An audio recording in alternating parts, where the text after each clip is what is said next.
జోజీ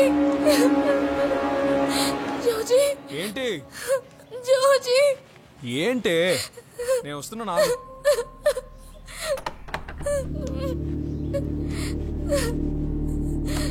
ఏంటి ఏమైంది?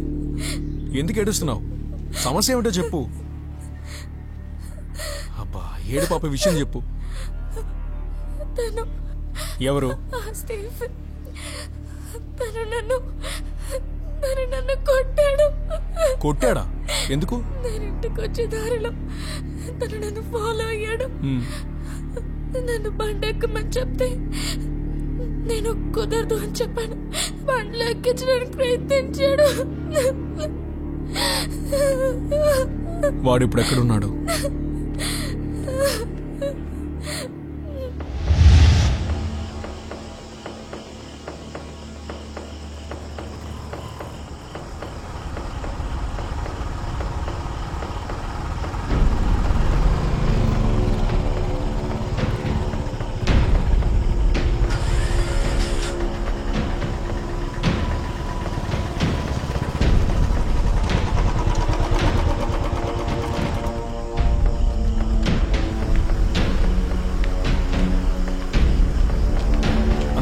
Stephen room ఏది? నేరుగా వెళ్ళండి, C1 లో. Thank you.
ఏమైంది సార్?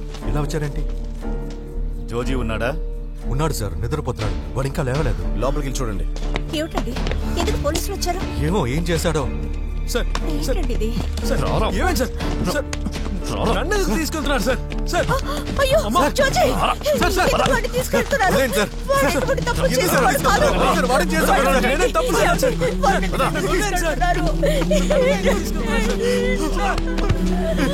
ఏమైంది?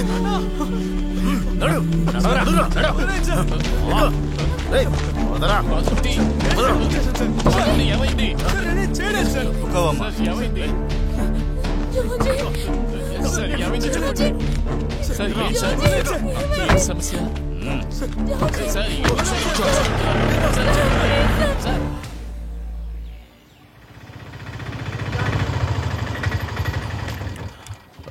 నువ్వు లోపలికి రావా? నేను రావడం లేదన్నా. నేనొస్తే ఆ ఎస్ఐ ఏదో ఒకటి అంటాడు. నా మీద ఉన్న కోపాన్ని మీ మీద చూపిస్తాడు. మీరు వెళ్ళండి.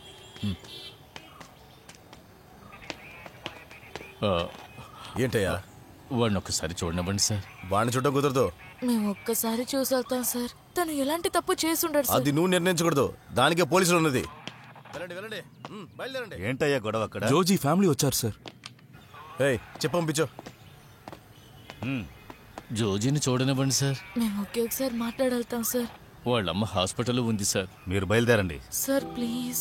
సార్ ఒక్కసారి వాడిని చూసి వెళ్ళిపోతాం సార్. చట్ట ప్రకారం మిమ్మల్ని చూడడానికి అనుమతించాము సార్. జోజీ ఎవరిని హత్య చేసుండడు సార్. ఒకడిని చంపాడు గాడే పట్టుకొచ్చాం మేము. వాడిని టూర్కి తీసుకురాలి మేము. అర్థమైందా సార్?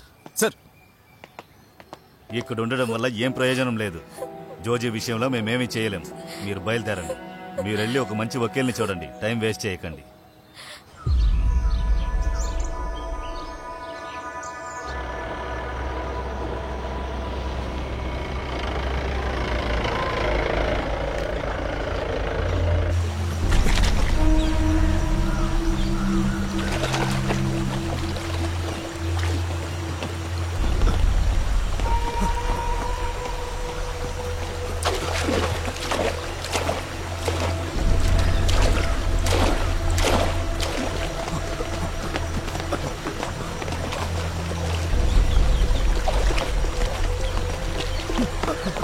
అదిగో అక్కడున్నాడు.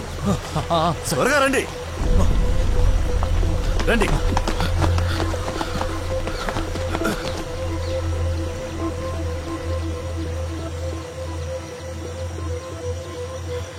రే నేను గంట సేపు నుంచి వెయిట్ చేస్తున్నాడ్రా. ఎక్కడ ఉన్నావు? నేను ఇక్కడే ఉన్నా. బ్రిడ్జ్ దగ్గర. ఎవరా నువ్వు? నా బైక్ తీసుకెళ్ళిపోతున్నావు రే.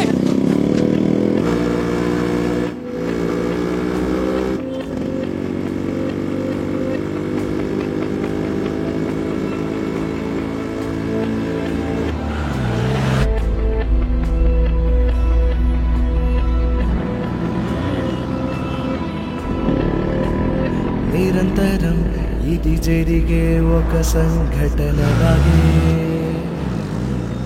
ప్రతిదినం తిరిగే ఒక మలుపేలే.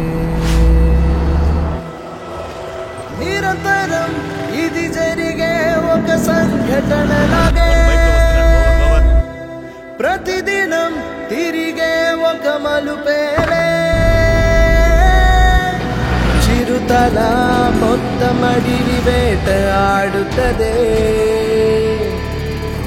అతి త్వర సమయంలో వెంట పడనే.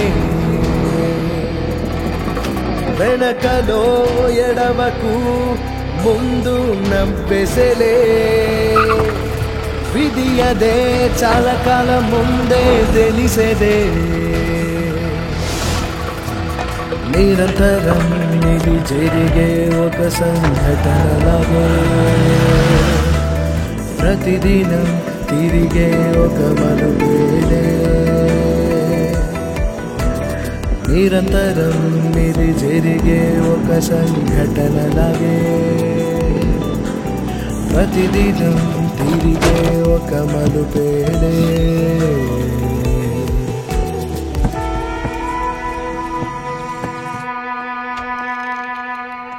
Come in sir. కమన్. పై అధికారుల నుంచి నాకు ప్రెషర్ ఎక్కువగా ఉంది. ఒక నిందితుడిని పట్టుకోలేకపోతే ఇతనెందుకు పోలీసు ఉద్యోగంలో ఉన్నాడు? సరే కూర్చో. అసలు మీరందరూ ఏం చేస్తున్నారు? సార్ అది మరి మీడియా వాళ్ళకి ఏ రిపోర్ట్ వెళ్ళకూడదు, అర్థమైందా? సార్ నిన్న ఛానల్స్ లో ఏం మాట్లాడారో విన్నారు కదా? విన్నాను సార్. పోలీసుల యొక్క ఇన్ఎఫిషియన్సీని చించి పారేశారు తెలుసా? నేరస్తుడిని త్వరగా మీరు కస్టడీలోకి తీసుకోవాలి. సార్ ఇన్వెస్టిగేషన్ ప్రాసెస్ నుంచి అలెక్స్ ని మార్చడం మంచిదని అనుకుంటున్నాను సార్. ఇక వేరెవరు దీన్ని కరెక్ట్ గా చేస్తారనుకుంటున్నారు? Sir CI Pradeep Kumar correct గా ఉంటారు. సరే ఓకే, క్యారీ ఆన్.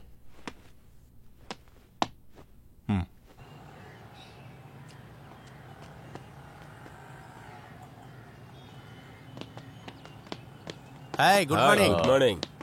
చాలా రోజులైంది జాగింగ్ వచ్చి. ఎక్కడికి వెళ్ళారేంటి? మాతుకుట్టి వాళ్ళ అబ్బాయిని పోలీసులు పట్టుకున్నారు, ఆ విషయంగా వెళ్ళొస్తున్నాం. ఆ కుర్రాడు చిన్న తప్పు చేశాడు. ఏం చేశాడు? పోలీస్ కస్టడీ నుంచి తప్పించుకున్నాడు. ఆ న్యూస్ నేను చూశాను. వాళ్ళ అమ్మా నాన్న చాలా బాధలో ఉన్నారు. ఏం చేయగలం? చాలా మంచి కుర్రాడు. విధి, ఇంకేం చెప్పగలం? ఆ చనిపోయిన స్టీఫెన్ నాకు బాగా తెలుసు. బెంగళూరులో ఉన్న మా ఫ్రెండ్ కంపెనీలో పనిచేస్తూ ఉండేవాడు. కంపెనీ కోసం పనిచేసిన దానికంటే వాడు డ్రగ్స్ మాఫియా కోసం పనిచేసిందే ఎక్కువ. అది తెలిసాక వాడిని కంపెనీ నుంచి తీసేశారు. ఆ తర్వాత ఎక్కడికో వెళ్ళిపోయాడు. సైదరలీ, నీకు వాళ్ళు తెలుసా? బెంగళూరు ఫ్లాట్ లో వాళ్ళ వైఫ్ చనిపోయిందని అందరూ చెప్పుకుంటూ ఉంటారు. కొందరేమో వీడే చంపాడని, కొందరేమో తనే ఆత్మహత్య చేసుకుందని రకరకాలుగా చెప్పుకుంటూ ఉంటారు. ఎలాగో ఆ కేసు నుంచి వాడు తప్పించుకున్నాడు. చాలా కష్టం. వాడికి ఏం కలిసిన వాడుకొని వదిలేయడం అంటే సరదా. మన ఊర్లో చాలా మంది ఇప్పుడు డ్రగ్స్ కి అలవాటు పడ్డారు. అవునవును. సరే, నాకు ఒక బోర్డు మీటింగ్ ఉంది, నేను బయలుదేరుతాను. ఓకే, సరే సరే.